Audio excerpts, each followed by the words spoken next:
I'm here in LA checking out the new Super 73, the ZX here.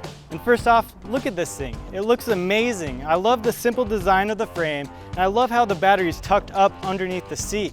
I also really enjoy the cutouts in the wheels with the red. It looks so good. I'm going to spend a little bit of time with this bike today and try to decide which Super 73 is best, because they're all pretty similar.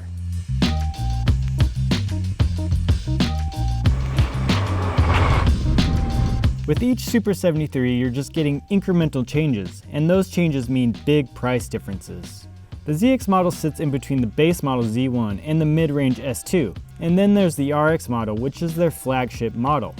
The most significant differences between the base model Z1 and the ZX is that the ZX has the LCD display, iOS capability, and unlimited mode.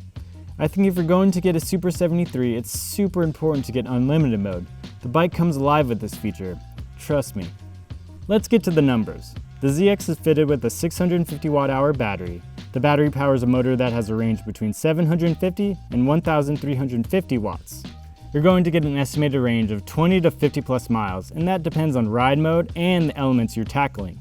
I always like to mention the weight because e-bikes aren't light. The ZX with its aluminum frame weighs 62.6 pounds.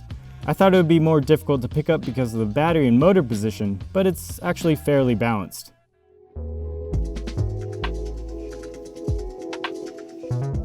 The ZX is definitely urban friendly. You can keep up with city traffic pretty well, and on the flat, it gets going pretty quick. But when it comes to going up hills, you can definitely feel the lack in power, especially next to the more powerful S2. I would hate to go up any steep hills in San Francisco on this guy. Moving on, I do have to mention the seat here. It's great that the ZX comes with the longer seat right out of the box, and you can bring friends along on your journeys. Usually you have to buy a longer seat separately. Also have to mention that it's comfortable, and I think it looks really good. Lastly, I have to mention that the ZX doesn't have any suspension, but that doesn't bother me because the tires are so wide. They take on bumps really well. Overall, I'm a fan of the ZX. It brings me a lot of joy. Buying a Super 73 is a whole lot like buying an iPhone. If you spend just a little bit more money, you get a whole lot more features. It makes the buying process extra difficult, I know. The ZX comes in at $2,000, but would I get this model?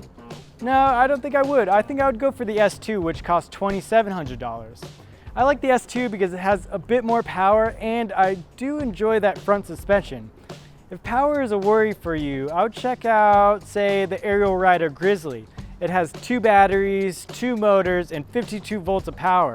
It's a beast, and it can really handle some terrain. What I like most about the ZX, and actually all the Super 73s, is their design. They're beautifully made machines. They almost have a timeless quality to them.